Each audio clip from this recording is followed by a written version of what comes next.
The following is a presentation of the Greater Ontario Junior Hockey League.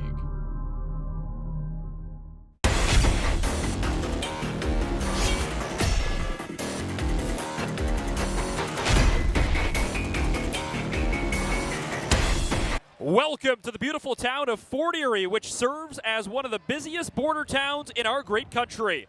Fort Erie is rich in Canadian history, but also has its place in war history books across the globe. With Old Fort Erie being built in 1763 and served as a crucial transportation fort in the War of 1812, thousands of tourists flock to the edge of the Niagara River to see history for themselves. Canada Day will serve as the 86th anniversary of the new revamped Fort Erie, which is now operated by the Niagara Parks Commission. Just minutes from the fort is the picturesque Mather Arch Park, situated right along the Niagara Parkway. It sits right on the water's edge, right beside the International Peace Bridge. The Fort Erie Meteors have brought championship hockey culture back to this great town. The 2023-24 Fort Erie Meteors captured the Golden Horseshoe Conference Championship last year in Game 7 over the Caledonia Corvairs. A good core from last year's team make up this year's edition of the Meteors, led by Captain Ryland Masterson, who has been the backbone both on and off the ice. Masterson is skating tonight in his 149th league game as a Fort Erie Meteor. Kyle Adamo this season has 21 goals and 25 assists for 46 points. Adamo is only 5 points away from 200 in his career as a Fort Erie Meteor and has a great chance of joining an elite club of Meteors who have recorded 200 or more points for Fort Erie. Among those players is Adamo's coach, Nick Passero, who has 219. John Lloyd will get the call this evening for the Meteors. With spectacular numbers this season, Lloyd has been a big reason why Fort Erie has allowed the least amount of goals in the Eastern Conference. Tyler Bilby for the Falcons has chosen to start Hayden Jeffrey in goal on back-to-back nights. Jeffrey picked up a 4-3 win at home over the Kilty Bees last night. The Falcons also have called up affiliate player Kieran Rayner from the Niagara North Star U16 AAA program. The 15-year-old Rayner is having a terrific year for the North Stars and is projected to be a high-round pick in this spring's upcoming OHL priority draft. The spotlight is on the Leisure Plex tonight in Fort Erie, and Puck Drop is coming up next on 519 Sports.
Masterson gets the puck back in behind the goal.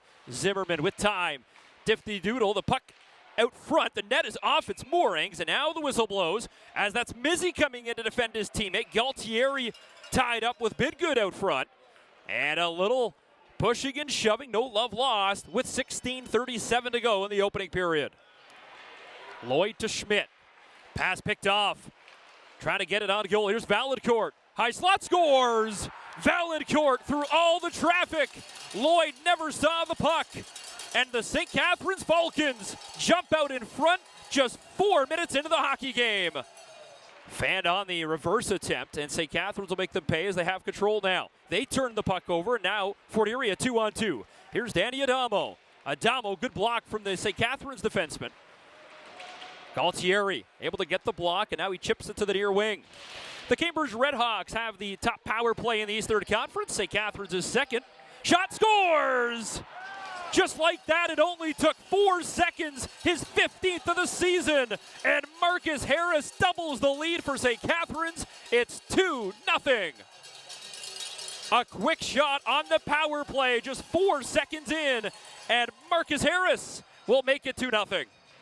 Still fighting for the puck. Sam Tonelli now joins in.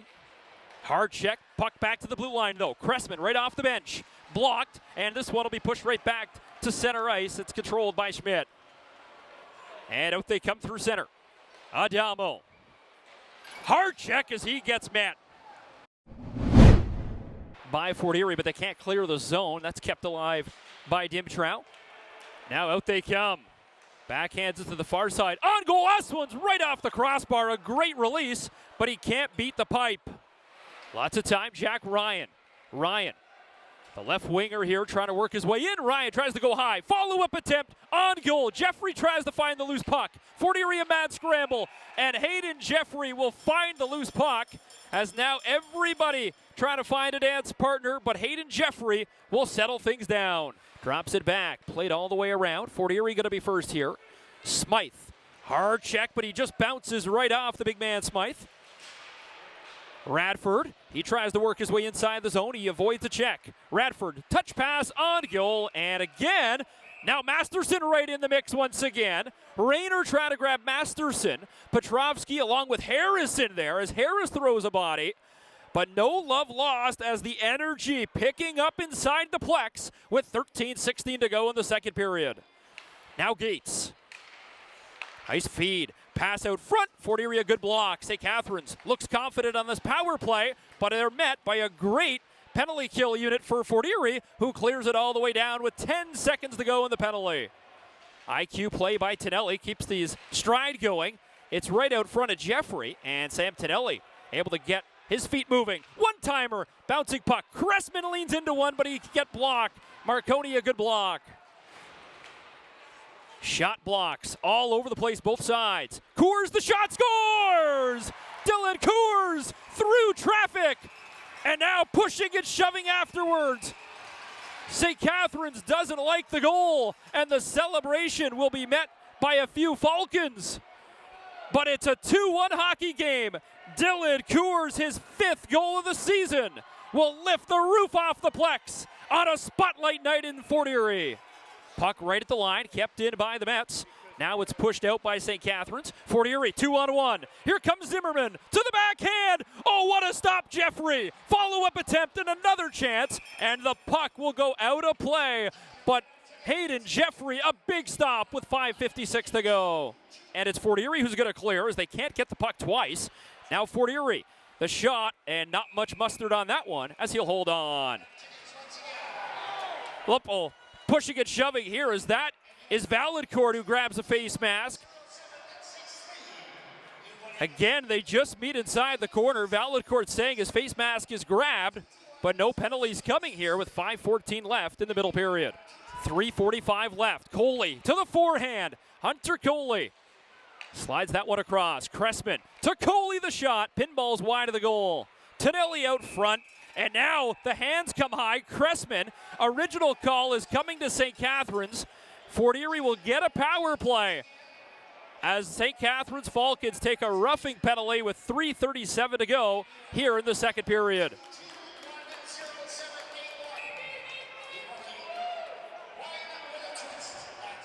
Tyler Bilby wondering how Nathan Duplessis receives a game misconduct on the play. The original call was to Dimtrow for a minor penalty for cross-checking.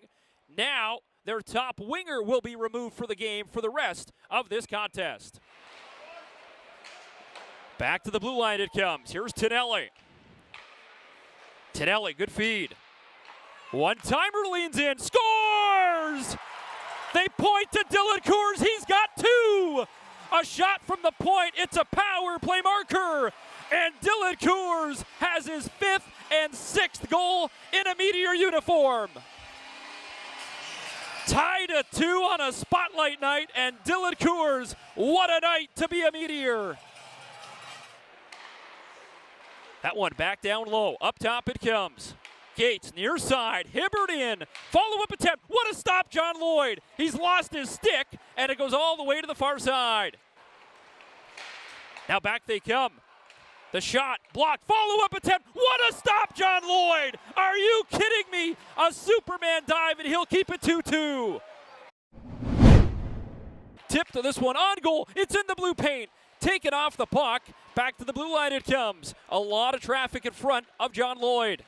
Lloyd able to hold on as Masterson will get in there. Coley right there as well. He takes him into the ice as both teams pushing and shoving, as that's Juan Agremeyer down with 17 minutes to go exactly here in a feisty third period. Fisher, that only power play goal, and it came 4 seconds into the power play earlier in that first period. Here's Fort Erie again. Ryan the shot, scores! Jack Ryan! Oh my! Top shelf for Jack Ryan, and it's 3-2 Fort Erie. A power play coming as well, but Jack Ryan, the former junior Canadian, now Meteor, lifts the roof off the building to take the lead.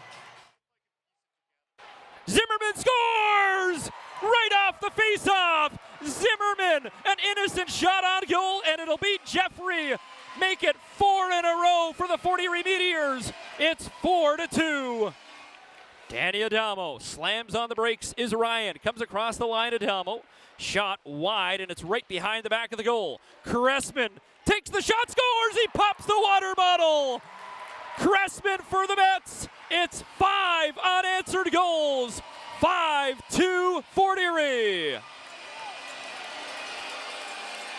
A game that is now pretty much all but over. As look out in front now. As that's Dallas Hibbert getting tangled up here. Now Valancourt again as St. Catharines. The last time they were here. Now a shot from Atkinson. As Cunningham going right after a St. Catharines player. As Agremeyer and Cunningham trying to go toe-to-toe. Nothing gonna come of it though. The faithful here in Fort Erie letting Bilby hear it. Now it's controlled by Fort Erie. Tangled up in the far corner. Near side, Coors. This one trying to get tipped by Cunningham. Picked up as now we'll get a whistle here as Valancourt gets stood up. Coley right there, Agremeyer, and it's going to be now Valancourt and Coley right on the glass. Agremeyer trying to tie up Cunningham as that's Sorokin, excuse me. But nothing coming with 2:01 to go other than St. Catharines trailing by 3. The Fort Erie Meteors on a spotlight game win it 5-2. Dylan Coors, his best performance of the season in a Mets uniform, a pair of goals. And for Kyle Adamo, he gets point number 196 and 197 and is 3 points away from 200 points in a Mets uniform. The final 5-2 here at the Leisure Plex. We don't like those guys. We know we're going to hopefully play them in the playoffs eventually, so every time we come out to play them, we have to come out hard, and I think that's what we did. Hoping to finish it a little better than last year. Last year we got there, but not totally. I'm hoping to win it all, and yeah, it's home to me. I grew up coming here watching our coaches play, so it's cool to be in their shoes. That game's like no other against those guys. We don't like them, they don't like us. It's always chippy, it's always rough, it's always goal scoring, and I think we brought the work ethic tonight that ended up putting us over the edge. Hear about the Meteors, you hear about Kyle Adamo. It's been like that for 4 years, and it will be like that for a while. He's created a legacy here that a lot of people I think would want to create and look up to and strive to be. And yeah, I mean, he's a great teammate. I sit beside him in the room. It's great. He's a great teammate, great guy, better player. Thought we tried to stay up. We did the best we could.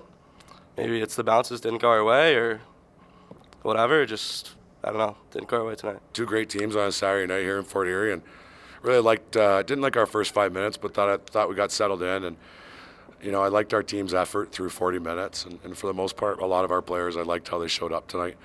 You know, there was just a swing in the game, and it went the other way, and we got to learn to stay in it, and there was times we could have added that third goal, and we didn't. There was some big saves made on their end of the ice when we were looking for that third goal, and that save ended up being the difference tonight.